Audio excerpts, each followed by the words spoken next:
Pemirsa, pelaksanaan vaksinasi booster di Kabupaten Ogan Komering Ulu terus digalakan. Sayangnya minat vaksinasi booster ini masih terbilang rendah.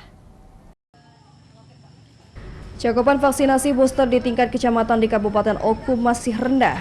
Di Puskesmas Tanjung Baru, Kecamatan Batu Raja Timur, dari target sasaran 15.000 jiwa lebih, pelaksanaan sampai bulan Juni ini baru mencakup sebanyak 1.700 jiwa.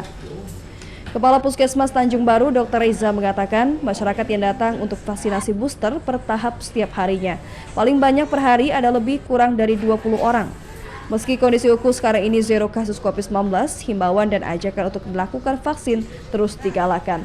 Menurut Riza, vaksinasi booster merupakan vaksinasi penguat untuk mencegah penularan pandemi COVID-19.